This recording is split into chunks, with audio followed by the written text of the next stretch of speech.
All right, YouTube was It's your boy Zell, back with another one. In this video, we got Devin Haney tells Jack Catterall, be careful what you ask for. Um, Jack Catterall is coming off a win over Regis Prograis last Saturday. He beat Regis Prograis, knocked him down two or three times. It keeps slipping my mind. I can't remember, but he knocked him down at least twice. At least twice. He knocked Regis down. Devin Haney is coming off a loss to Ryan Garcia. So these two meeting on a collision pad would be interesting because Jack Catterall wishes to fight for a world title, and Devin Haney just is champion in recess. So it would be an interesting fight. Jack Catterall has a back foot style, and he's more of a boxer. But if he's going to box, I think Devin Haney is his kryptonite. And the reason I say that is because a boxer can do well with someone who comes to him and allows him to land his punches. But when you're boxing a better boxer, um, Jack Catterall might have to put his foot on the gas and try to walk Devin Haney down. It's his only way of victory. And I think if Devin Haney can take Ryan Garcia's power without getting knocked out, I think he can handle Jack. But he does need to work on blocking punches instead of always trying to roll underneath them. Jack Catterall said, "Big respect, champ. He ready whenever Dev is." And Dev told him, "Be careful what you wish for." And Dev said he wants Turkey to make that fight. So Turkey, Turkey dropping bags for fights. Turkey and Devin Haney have a seemingly good relationship. They're looking to make big fights. Turkey has given Teofimo and Tank the opportunity to fight Devin in Riyadh season, but they both turned it down. I wonder why. Ron Garcia beat Devin Haney on PEDs, overweight. He said he intentionally came overweight, and he admitted to taking PEDs. So that guy is a cheat. He's a racist cheat. We don't even mention him that much over here, but it is what it is. So Devin Haney is looking for a comeback fight to get his mind off that L and to get back in the win column. His career was on a crazy trajectory. Undisputed, defended his belt twice against Cambosos and Loma, beat Regis Prograis in a dominant fashion, and then lost to Ryan Garcia. It ruined the trajectory. He was about to shoot through the solar system, but Ryan Garcia came and ruined that.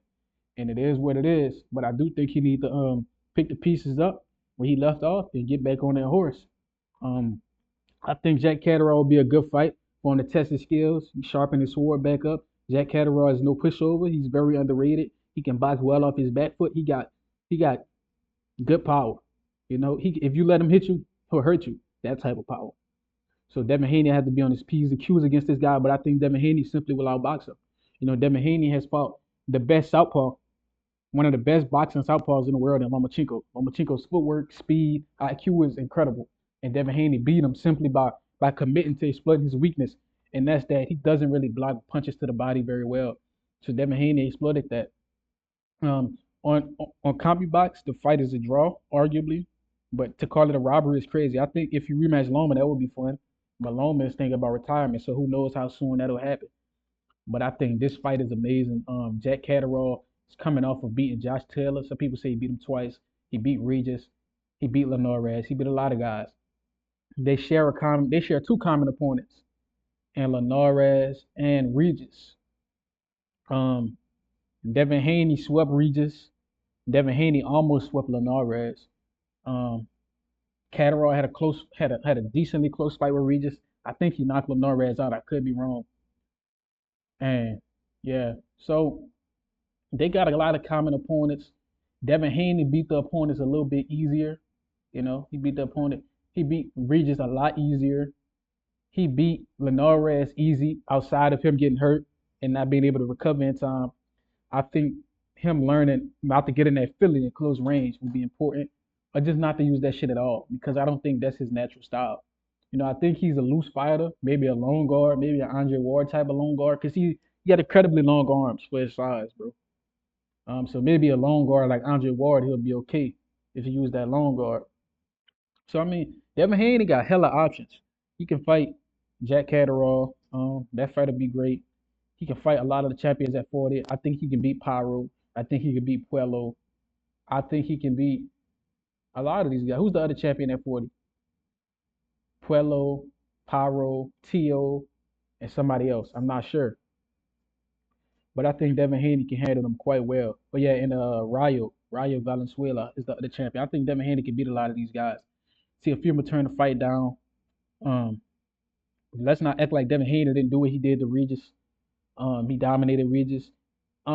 His punch resistance might be dulled after that fight with Ryan, because they say once you get your chin cracked, it's never the same. It's never quite the same again once you get your chin cracked. So his punch resistance might not be the same, but that might force him to invest more in his defense. You see, because a lot of his defense was anticipation and athleticism instead of solid fundamentals and foundation. Like a Terrence Crawford who blocks punches very well, Canelo blocks punches really well, Bevo blocks punches really well, Tank blocks punches really well. So a lot of times, all you need is a solid high guard and a counter game or an ability to slip punches. Devin Haney knows how to get underneath punches, but he just couldn't do it against Ryan. So that didn't even seem, it was ridiculous, bro. Like that. The level of speed Ryan had in that fight, Devin Haney couldn't get away from it. He just kept getting clipped. It was crazy to watch.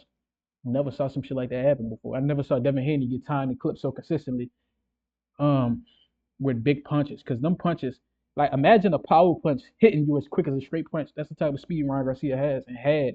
Some people say it's due to the PDs. I think the PDs had a factor in that speed because that was ridiculous how fast he was throwing that left hook. He was throwing a looping punch like a straight punch. I don't think you understand how fast that is. Throw a jab and then imagine a hook coming at you at that speed. It's ridiculous. But hopefully he not shell shocked and gun shy. Hopefully his chin not completely shot. But that's definitely gonna get put to the test versus Jack Catterall. We're gonna see if he is built like how we think he's built. Um, Catterall, we know he's a good fighter. He has an L on his record. He's lost to Josh Taylor before. Um, Josh Taylor lost to Teofimo Lopez. Um, and Jack Catterall got the win back over Josh Taylor. So I mean, losing is part of the sport, but it's all about bouncing back. And I respect Jack Catterall because he got that back from Josh Taylor. So this fight is great. The prospect of this fight is great. Two young guys at the world champion level get in the ring, lace them up, and made a better man win. I also like how respectful Jack Catterall is with this shit. Like he not being disrespectful. He calling everybody out. He like, yeah, I will fight with the handshake emoji, with the salute emoji. Let's go, champ. Let's run it. He sent that to everybody. He sent that to Pyro, Tio, Dev. He sent that to everybody. Like he just want to fight for a world title. The dude, he hungry. He just hungry. And I missed that hunger out of Devin. Like Devin was at that level at one point, calling out everybody. Loma, Tank, uh, anybody in his division, Tio, anybody. And ultimately it led to him becoming undisputed. You know, Teofimo Lopez was the unified champ, I believe. And he defended the IBF against Cambosos. I believe in Cambosos beat him. So Cambosos became unified. And Teofimo Lopez, there's video footage of him saying he's never gonna give Devin Haney the fight ever. There's video footage of him saying he's never gonna give Devin Haney that fight. If I could find it, I'll play it for y'all. At one point, he was like, "Yeah, bro, he's not gonna get the fight. He think he gonna get the fight. He not gonna get it." I want to find that motherfucker. I want to find it. You know what I'm saying that. Hold up, I got it. I got it. Check it out. Which one of those two fights interests you more? Oh no, that's the wrong one. That's the monkey shit. See that dude racist, bro. Shit, if I could find it, I'll play it. But Teofimo was never interested in fighting Devin. He said he'll fight less fights if he had to. He didn't want to fight Devin. All this crazy stuff. And now he got to stand on it. Now he got to stand on it. But let me know what y'all think in the comments. Like, comment, subscribe, and share this. Till next time.